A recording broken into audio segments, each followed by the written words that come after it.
तो कल हुई थी दोस्तों 2023 मिस्टर ओलंपिया प्रेस कॉन्फ्रेंस इस बार की दोस्तों कमेंडेबल है, सही में तारीफ करने लायक है, क्योंकि ये प्रेस कॉन्फ्रेंस टेक्निकली एक प्रेस कॉन्फ्रेंस ही थी। यानी कि इसमें सवाल जवाब करे गए और बहुत अच्छी चीज़ थी कि नीचे बैठे हुए एथलीट्स, फिल हीथ नीचे बैठे हुए थे, फ्लेक्स व्हीलर, डेक्स्टर जैक्सन, और अगर मैं बाकी के लोगों की बात करूं, ओलंपिया जज हैं टेरिक एल गिंडी, वो बैठे हुए थे, शॉन रे बैठे हुए थे, इन सब लोगों ने सवाल पूछे और फिल हीथ ने बहुत सही तरीके से सवाल पूछे। यानी कि मैं आपको कहना चाहता हूं कि जो अदर लोग थे ना, जितने भी दूसरे लोग थे, उनके सवाल पूछने में और फिल हीथ के सवाल पूछने के तरीके में बहुत अंतर था। फिल ने जिस तरीके से सवाल करे ना, वो एक मिस्टर ओलंपिया ही पूछ सकता है। क्यों? क्योंकि ना वो एथलीट्स के अंदर से वो एक चीज़ निकालना चाह रहे थे कि तुम्हारे अंदर कितनी ज़्यादा ताकत है, तुम ये बताओ। अगर तुम मिस्टर ओलंपिया का ख्वाब देखते हो, तो फिल ने सबसे पहले उन लोगों से पूछा कि कोई भी एक ऐसा एथलीट है जिसने आकर के उस ट्रॉफी की तरफ देखा और जो बीच में सैंडो रखा हुआ था, कोई भी एक ऐसा। तो फिल ने कहा जो चाहता है ना सीरियसली, वो उस ट्रॉफी को देखना बंद नहीं कर सकता, उसका ध्यान उस सैंडो से नहीं हट सकता। मतलब ये एक तरह से मोटिवेट करने वाली बात उन्होंने बोली और मेनली फिल हीथ खड़े हो गए और उन्होंने बोला कि no one is steering at the sando. तो ये सब चीज़ें हुई। बाकी फिल ने हार्डी से पूछा कि आपका क्या प्लान है, आप क्या करने वाले हो इस साल। तो हार्डी यही बोलते हैं कि मैं जिस पोजीशन पे हूँ, फिल 7 बार रह चुके हैं, तो वो समझ सकते हैं कि मैं किस तरीके के एक चीज़ों को फेस कर रहा हूँ। और उसके बाद वही मोटिवेट करने वाली चीज़ है कि मैं आखिरकार वॉल्फ हूँ, क्योंकि उनको पर्शियन वॉल्फ बोला जाता है। तो उन्होंने कहा मैं यहाँ पर सब लोगों को हरा दूंगा, यही उनका कहने का मतलब था। उसके बाद वही डायरेक्ट से पूछ रहा था कि आपने हार्डी के लिए क्या प्लान बनाया है, क्या सब चीज़ें सीखी है। तो उन्होंने बोला कि मेरा प्लान यही है कि पिछले साल जो भी चीज़ें हुई ना ओलंपिया में, मैंने उन सब चीज़ों का एक फीडबैक लिया जजेस से और उसके ऊपर मैंने पूरे साल फिर काम करा है, मैंने, मेरे कोच हैं नीरम बॉर्ड ने, और उस हिसाब से हमने इम्प्रूवमेंट्स करे। अब आपको देखने के लिए मिलेगा डायरेक्ट 2.0 वर्जन। अब ये जो 2.0 था ना, ऐसा मुझे लगा डायरेक्ट ने जो ये वर्ड बोला, ये और भी एथलीट्स ने पकड़ लिया। इसके बाद ये 2.0 वाली बात बहुत लोगों ने करी है, मैं आगे बताता हूँ। खैर, उसके बाद प्रेस कॉन्फ्रेंस में आगे सवाल पूछते हैं Ron Harris directly Shawn Clarida से कि इस साल आपने अपना नया जिम खोला, उसके बाद आपने अपने नए स्नीकर्स लाइन को लॉन्च किया, मतलब जूतों की कोई ब्रांड आपने लॉन्च कर दी, उसके बाद आपने कोई और एक नई चीज़ लेकर के आ गए। जहाँ तक एक mister Olympia, defending mister Olympia champion होता है, वो इन सब चीज़ों में नहीं बल्कि सिर्फ अपनी प्रेप पे ध्यान देता है मेनली, ताकि उसका डिस्ट्रैक्शन कम से कम हो। लेकिन आप इन सारी चीज़ों में बिजी होने के बावजूद भी किस तरीके से ओलंपिया में अपना टाइटल डिफेंड करोगे, क्या इंप्रूवमेंट्स आप लेकर के आओगे। तो ये होते हैं एक्चुअल सवाल, जिसमें कि आप एक्चुअली में क्रिटिसाइज़ कर रहे हो उस बंदे की पूरे साल की आपने जो एक जर्नी देखी और तब पूछ रहे हो कि ऐसा हो गया तो अब आप ऐसा कैसे कर लोगे। ये एक्चुअली में सवाल है, ना कि कोई मक्खन पॉलिश जैसे कि पिछले साल तक हम देखते थे। तो क्लैरिडा बोलते हैं हाँ मैंने सब चीज़ें करी है, लेकिन मैं बिल्कुल सेट हूँ ओलंपिया 212 के 3rd टाइटल को ग्रैब करने के लिए। और क्लैरिडा ने एक और बात बोली कि वो अभी हो चुके हैं 186 पाउंड्स के, और उन्होंने बोला कि धोखा मत खाना कि मैं इतना बड़ा हो गया हूँ, लेकिन मैं कंडीशन लूँ हर तरीके से। बिल्कुल ये मत समझना कि मैं ऑफ आने वाला हूँ, मैं हद से ज़्यादा कंडीशन लूँ। और 186 पाउंड्स हमें मालूम है शॉन क्लैरिडा का अभी तक का सबसे हैवीएस्ट वेट है, जो वो यहाँ पर क्लेम करके चल रहे हैं। वो कह रहे हैं कि क्लैरिडा 2.0 आ चुका है और अब आप लोग तैयार रहो। इसके बाद बॉब चिक्रालो क्वेश्चन पूछते हैं क्योन पियर्सन से कि इस बार तुमने काफ़ी अपना नाम वाम कमा लिया है, काफ़ी अच्छे हो गए हो, तो क्या करने के प्लान में हो।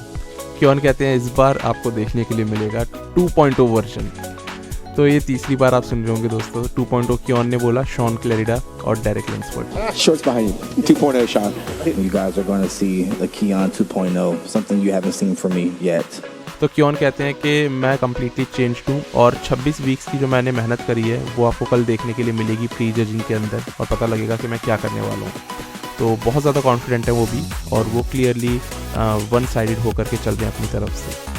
इसके बाद फिल हीथ क्वेश्चन करते हैं सीबम से, और सही में इस तरीके से करते हैं कि सामने वाले को थोड़ा सा डरा दे, हल्का सा इंटिमिडेट कर दे, अपने उसी स्टाइल में हल्का सा थोड़ा सांस लेके और रिलैक्स होके। Chris Bumstead.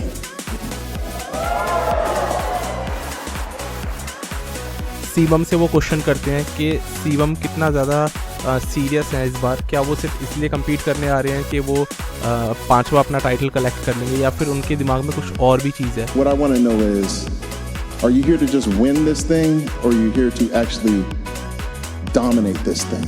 क्योंकि वो पहले से इतने ऊपर चल रहे हैं, लेकिन क्या उसके अलावा भी वो कुछ अलग करना चाहते हैं।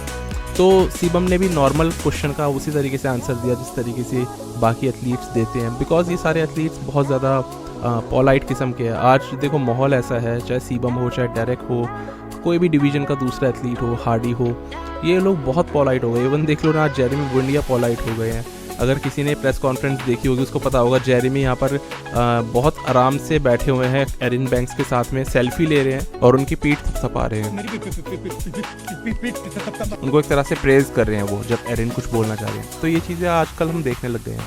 खैर हम लौट के आते हैं फिल हीथ पे। उन्होंने यही बोला सीबम से कि तुम डोमिनेट करना चाह रहे हो उस डिवीजन को या जस्ट टाइटल कलेक्ट करने के लिए आए हो। तो शिवम ने कहा मैं जिस तरीके से यहाँ पर कम्पीट कर रहा हूँ ना, मैं बहुत खुश हूँ सबसे पहली चीज़, और हर चीज़ बहुत ही पॉजिटिव चल रही है मेरी लाइफ में। और क्लियरली उन्होंने बोल दिया कि फिर मैं याद दिला दूँ सब लोगों को कि जितने भी और दूसरे क्लासिक फिजिक कंपेटिटर्स हैं ये सब सेकंड प्लेसिंग के लिए कम्पीट कर रहे हैं। और शिवम का इतना कहना ही काफ़ी था, उस चीज़ में फिर ही उनसे सेटिस्फाई हो गए। तो ये चीज़ होती है जो शिवम को एक काफ़ी पॉलाइट, हम्बल और ग्रेट चैम्पियन बना देती है।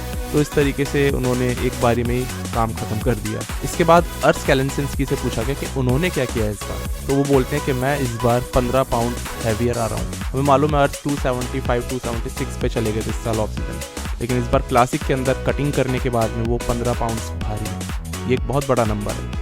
ऐसे में वो बहुत स्ट्रॉन्ग कॉम्पिटिटर बनेंगे रेमॉन के लिए। और हाल ही में हमने रेमॉन की भी अभी पिक्चर्स देखी, ये वाली पिक्चर बहुत वायरल हो रही है। तो दोनों ही तगड़े तगड़े हो गए हैं पहले से।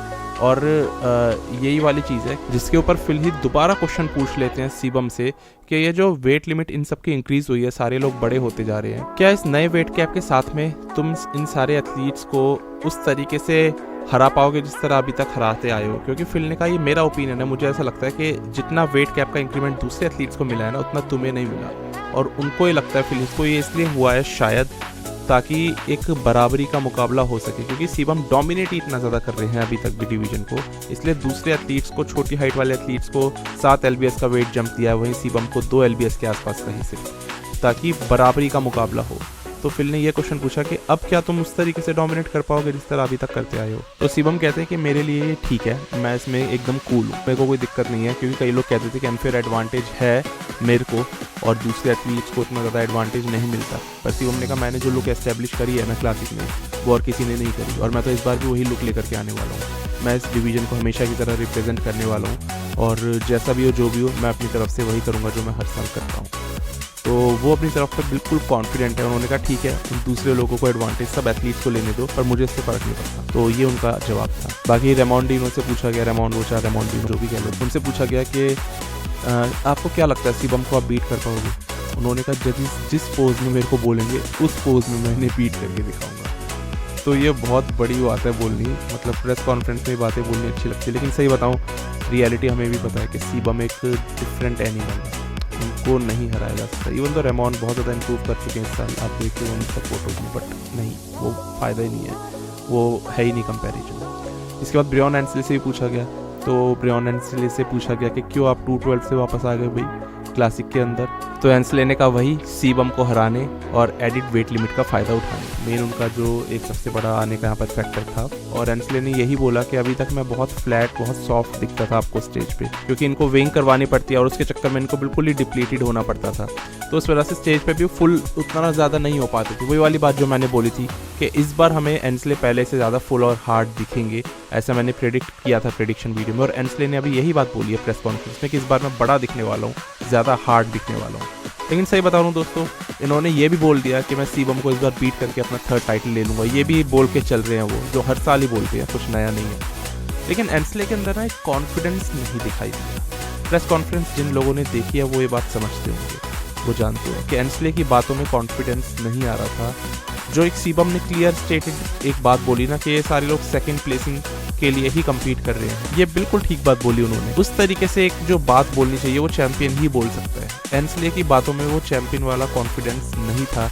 वो अपनी बात जो बोल रहे हैं, इवन लोग भी उस बात पे सेटिस्फाई नहीं हो पा रहे, एग्री नहीं कर पा रहे। तो ब्रियॉन एंसले कन्विंस नहीं कर पा रहे थे। ये छोटी सी मैं आपको क्लिप दिखा देता हूँ। 2016 to 17 went from 4th to 1st. So to me, it is not a big leap at all. We will do it again. Well, got to get past 2 and 3, and that's. Shawn रे इसमें पूछते हैं Shawn Clarida से कि इस mister Olympia के बाद आप चाहे हारो या जीतो, लेकिन क्या इसके बाद आप ओपन में जाओगे? क्योंकि इससे पहले भी क्लैरिडा ने आर्नोल्ड क्लासिक में कम्पीट किया, ओपन में शो भी जीता था लीजेंड स्पोर्ट्स, अगर हमें याद हो तो। और उसके बाद में पिट्सबर्ग में भी गेस्ट पोजिंग इस साल करी थी ओपन एथलीट्स के साथ में। तो क्लैरिडा से पूछा गया क्या जाओगे आप आगे ओपन में कम्पीट और करोगे शोज़ में? क्लैरिडा ने कहा बिल्कुल करूँगा, मैं आगे और आगे बढ़ना चाहता हूँ, तो अपने आप को इम्प्रूव करूँगा और कम्पीट करूँगा मेंस ओपन डिवीज़न में भी जा करके। पर उन्होंने ये नहीं बोला कि वो अगले साल मिस्टर ओलंपिया की ओपन डिवीज़न में कम्पीट करेंगे, क्योंकि वो डिपेंड करता है कि आप पूरे साल प्रो शोज़ में कैसा परफॉर्म कर रहे हो, बिगर गाइस के आगे खड़े हुए कैसे दिख रहे हो। अगर नहीं करेंगे तो फिर वापस 212 में आ जाएंगे अपना टाइटल डिफेंड करने के लिए। पर इस वक्त तो 212 में ही है, but at the same time वो ओपन में भी कम्पीट करते हुए हमें प्रो शोज़ में नज़र आएंगे। अच्छी चीज़ है ये। इसके बाद में शॉन रे सवाल पूछते हैं सीबम से और उनको कहते हैं कि मैंने तुम्हें 2 साल पहले या 3 साल पहले बोला था कि तुम क्लासिक फिजिक में बिलोंग नहीं करते, तुम्हें होना चाहिए मेंस ओपन कैटेगरी में। क्रिस कहते हैं कि आप ये सिर्फ क्राउड को एक्साइट करने की कोशिश कर रहे हो और मैं जहाँ पर हूँ ना मैं वहाँ से बिलोंग करता हूँ और मैं बिल्कुल परफेक्ट प्लेस पे अभी हूँ, यानी कि वो क्लासिक डिवीज़न में ही रहने वाले हैं। इस तरीके की कन्वर्सेशन रही। सैमसन दौदा यहाँ पर फाइनली बोलते हैं, क्योंकि फिल ने पूछा था कि कौन चाहता है कि उसका नाम इस ट्रॉफी पे हो, तो सैमसन ने इसका रिप्लाई किया और उन्होंने बोला मैं चाहता हूँ मेरा नाम इस ट्रॉफी पे आए और इस ट्रॉफी को मैं बैक टू यूके लेके के जाना चाहता हूँ, यानी कि जहाँ से डोरी नेट्स बिलोंग करते हैं। तो डोरी नेट्स का भी जिक्र हो रहा था कि इतने साल हो गए, 26 साल हो गए, लास्ट 1997 तक जब तक डोरी नेट्स चैम्पियन थे तब तक ट्रॉफी इंग्लैंड की ये मानी जाती थी।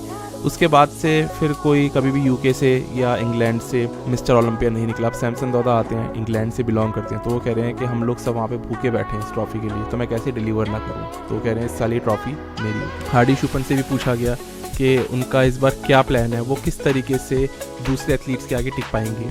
तो ये क्वेश्चन यहाँ पर फाउद ने पूछा था उनसे, हार्डी से। तो हार्डी ने बोला कि मेरे पास जो भी टूल्स हैं ना वो परफेक्ट हैं, क्योंकि फाउड ने ये बोला कि बाकी के एथलीट की भी स्मॉल वेस्ट है, ऐसा नहीं है कि सिर्फ हार्डी छोटी वेस्ट लेकर आ रहे हैं। डेरेक के पास स्मॉल वेस्ट है, सैमसन दौदा के पास स्मॉल वेस्ट है, पर उनके पास बहुत ज़्यादा राउंडनेस है, हार्डी से तो बहुत ज़्यादा। तो हार्डी के पास ऐसा क्या है?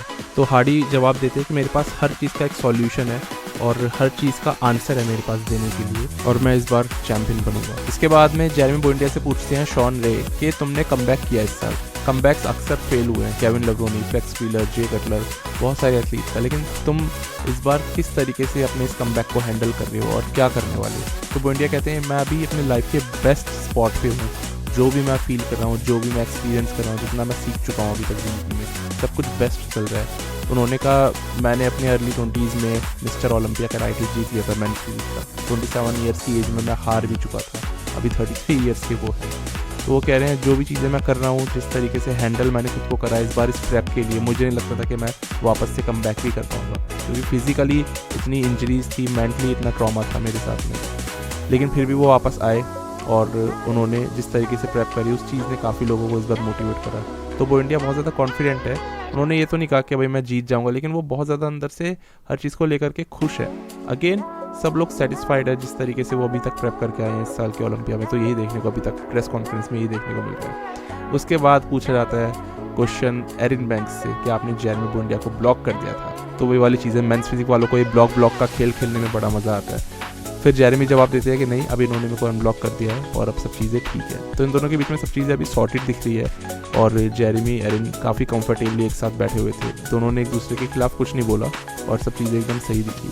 एरिन बैंक्स भी अपनी जगह पे एकदम सही तरीके से कॉन्फिडेंट दिखाई दिए। उन्होंने बोला जिस तरीके की गलती मैंने अभी करी थी ना लीजेंड स्पोर्ट्स में, वो गलती अब दोबारा नहीं करने वाला, अब मैं बिल्कुल डिफरेंट हूँ। लेकिन जब बॉब चिकरेलो ने इनसे एरिन से पूछा ब्रेंडन के लिए सवाल कि ब्रेंडन हेंड्रिक्सन ने पिछले साल आपको विश किया था जब आप जीते थे, कह रहे नहीं, ये पूरे साल रोते ही रहेगा। He was the first one to give you props? No, he didn't. He cried the whole year. Oh, come on now. फिर ब्रेंडन ने बोला नहीं, मुझे नहीं पता है किस बारे में बात करनी है, ऐसा कुछ नहीं हुआ था। तो ये चलता रहता है, मेंस फिजिक वालों की लड़ने की नेचर कभी जा नहीं सकती। हाँ, लेकिन सुधार काफ़ी हुआ है, इस चीज़ को हम ज़रूर से अप्रिशिएट करेंगे। एक बंदा तो सुधर ही गया, जेरेमी बुएंडिया जैसे, तो बिल्कुल ही एकदम शरीफ हो गए हैं अभी वो। तो अगेन ये चारों यहाँ पर बैठे हुए दिखाई दिए, कायरन, जेरेमी, ब्रेंडन और एरिन। मेनली कायरन को इसलिए बिठाया गया क्योंकि उन्होंने अभी एरिन को हराया था। जेरेमी बुएंडिया चैम्पियन रहे हैं, एरिन भी चैम्पियन है और ब्रेंडन भी मेंस फिजिक चैम्पियन है। तो ये सारे लोग बैठे हुए दिखाई दिए, सब लोग अपने अपने कुछ ना कुछ बातें कर रहे थे। एकदम से फ्लेक्स व्हीलर ने माइक शॉन डे से पीछे खींचा। वो कहते माइक मेरे को पकड़ाओ और सीधा बोलते माइक पे टॉक इज़ चीप। ये बोला कि ये लोग बस बोल रहे हैं कि मैं इतना अच्छा हो गया हूँ, मेरे में ये इंप्रूवमेंट आ गया, मैं इसको हरा दूंगा। फ्लेक्स ने कहा हम लोग तो अपने ज़माने में सब एकदम उतार के दिखा दिया करते थे और शो ऑफ कर दिया करते थे अपनी फिजिक को प्रेस कॉन्फ्रेंस में। उन्होंने कहा हिम्मत है तो अपनी फिजिक दिखाओ, अभी तक किसी ने भी अपनी फिजिक प्रेस कॉन्फ्रेंस में शो नहीं करी है, सिर्फ बातें बना रहे हो, और अगर बातें बना सकते हो तो चुप रहो। तो पहले ऐसा होता भी था 90s के एरा में, 2000s तक भी, कि बॉडी बिल्डर्स टॉप ओलंपियंस अपनी फिजिक दिखाया करते थे। रॉनी गंटर, जे कटलर तो आपको याद ही होंगे। 2004 मिस्टर ओलंपिया, उसी में अपनी फिजिक दिखा दी, सब कुछ क्लियर हो गया था कि कौन विनर है। कोई किसी के अब बोलने की ज़रूरत ही नहीं है, क्योंकि बातों से कन्विंस करके क्या है, ये गेम ही फिजिक दिखाने का है। तो फ्लेक्स ने वही वाली बात बोली कि अपनी बातें मत बनाओ, अगर दिखा सकते हो तो कोई भी एक बंदा अपनी फिजिक दिखाओ। तो वो अब नहीं होता है। एथलीट्स कहते हैं नहीं हम प्री जजिंग और फाइनल्स के लिए ही अपनी फिजिक बचा के रखेंगे, उसी दिन शोकेस करेंगे, अभी नहीं। तो अब इस तरीके से होता है, तो सबका अपना अपना ओपिनियन है। और इस तरीके से मेनली एंड में फिर से फिल हीथ ने यहाँ पर पोक करा, या फिर कह लो कि सवाल पूछा डेरेक लैंसवर्थ से, और ये कहा कि तुम्हें एज अ चैम्पियन अगर स्ट्रिक्ट होना पड़े तो तुम कितना स्ट्रिक्ट हो सकते हो। अगर तुम्हें किसी से लड़ाई झगड़ा करे बिना चलना है तो ठीक है, लेकिन अगर तुम्हें सही में अपना एक टेक लेना है इस टाइटल के लिए तो तुम कितने ज़्यादा इसमें अपने लिए मीन हो सकते हो, क्योंकि बॉडी बिल्डिंग एक मीन होने वाला स्पोर्ट है। तो उन्होंने एंड में यही सब स्पीच दी और इसके बाद में प्रेस कॉन्फ्रेंस एंड हो गई। तो दोस्तों यही थी प्रेस कॉन्फ्रेंस। सारे नीचे के बैठे जो लोग थे ना, उन्होंने एक्चुअली में वो सवाल पूछे जो क्रिटिसिज्म वाले सवाल हो, आपको टफ सिचुएशन में डाल दे और आपसे पूछे कि आपने पूरे साल भर ये सारी चीज़ें करी है, इधर आपका मान लो अगर ध्यान लगा रहा तो आपने कैसे प्रेप के लिए फोकस करा होगा ओलंपिया के लिए। फॉर एग्जांपल क्लैरिडा से ये वाला क्वेश्चन पूछा गया, शिवम से पूछा गया कि आप बस रिपीट ही करे जा रहे हो या सही में आप कुछ अलग अपने आप को एस्टैब्लिश भी करना चाहते हो, आप कितने ज़्यादा इस चीज़ को लेकर के डोमिनेंस अपना दिखाना चाहते हो। डेरेक लैंसवर्थ से पूछा गया कि सही में तुम मीन हो सकते हो अपनी चीज़ को लेकर के इतना फोकस कि तुम्हें अपने और ट्रॉफी के बीच में कुछ भी दिखाई ना दे। हार्डी शुपन से पूछा गया कि तुम्हारे एग्जैक्टली प्लान क्या है, तुम अपने से बड़े इतने एथलीट्स अब आ गए हैं, इनको कैसे हराओगे, क्या सिर्फ ये बोल के कि आप वुल्फ हो और आप बहुत स्ट्रांग हो, क्या मोटिवेशनल टॉक से ही काम चलेगा। इसलिए फ्लेक्स व्हीलर ने बोला कि पील ऑफ। ये लोग नीचे जो बैठे हुए थे एक्चुअली में चैलेंज कर रहे थे ऊपर के बैठे हुए एथलीट्स को कि उनको टफ सिचुएशन में डाल सके, या फिर कह लो उनको प्रोवोक कर रहे थे ताकि कुछ सीरियस बात निकल करके सामने आए। वही क्वेश्चन पूछे गए जिनका कुछ मतलब भी निकलता है, ये नहीं कि मक्खन पॉलिश कर रहे हैं जैसे पिछले साल की गई थी और कोई बच्चों को हंसाने वाला कोई राउंड चला दिया 2-2 मिनट का। वो चीज़ें अब खत्म हो गई और वो चीज़ मैं चाहता हूँ ख़त्म ही रहे, दोबारा से ना आए। इसी तरीके की प्रेस कॉन्फ्रेंस चाहिए टेक्निकली, इसलिए मैंने बोला ये एक प्रेस कॉन्फ्रेंस है जिसमें कि सीधे कांटे भरे तेज तर्रार सवाल और फिर उसके जवाब सामने से आए। आपको क्रिटिक करना है सामने वाले एक बॉडी बिल्डर को, एथलीट को, क्योंकि आप फ्रंट रो में बैठे हुए हो, मिस्टर ओलंपिया के स्टेज के बिल्कुल सामने नीचे बैठे हुए हो, तो आप बोल सकते हो, पूछ सकते हो वो क्वेश्चन उन लोगों से और जो भी डाउट है वो आप क्लियर कर सकते हो। यहाँ पर सब बड़े बड़े लोगों ने क्वेश्चन पूछे, सब 7 टाइम मिस्टर ओलंपिया या फिर पुराने ओलंपिया चैंपियंस थे। तो बहुत अच्छा लगा, ये वाली चीज़ ऐसे ही कंटिन्यू रहनी चाहिए। प्रेस कॉन्फ्रेंस इसी तरीके से आगे जानी चाहिए आने वाले सालों के लिए भी, मैं ये मानता हूँ। मेरा यही टेक था इस प्रेस कॉन्फ्रेंस के लिए। आप बताओ आपको ये कैसी लगी। आपने ये भी नोटिस करा होगा कि मैंने यहाँ पर ज़्यादा किसी को ट्रॉल नहीं करा, क्योंकि पिछले 3-4 सालों से जब मैं प्रेस कॉन्फ्रेंस की वीडियोस बना रहा हूँ ना, मैं ट्रॉलिंग ज़्यादा करता था और ज़्यादा फ़नी मीम्स लगाता था, बिकॉज वो खुद ही फ़नी बना रहे थे उसको अपनी ओर से। वो प्रेस कॉन्फ्रेंस हो ही नहीं रही थी, लेकिन इस साल एक्चुअल प्रेस कॉन्फ्रेंस हुई है और इसीलिए मैंने किसी भी एथलीट को यहाँ पर ट्रॉल नहीं करा, बिकॉज यहाँ कोई मतलब ही नहीं था किसी को ट्रॉल करने का, ये वो सीन ही नहीं था। तो सीन बदल गया ना, तो मैंने भी अपनी वीडियो का स्टाइल पूरा बदल दिया इस बार और एक सीरियस तरीके से वीडियो आपके सामने रखी। मेरा टेक यही था, आपका इसमें क्या टेक है दोस्तों बताना ज़रूर। बस हम मिलते हैं जल्दी से एक नई वीडियो में। 212 शुरू होने वाली है, उसके अंदर हम बात करते हैं प्री जजिंग में क्या सब कैसे होता है।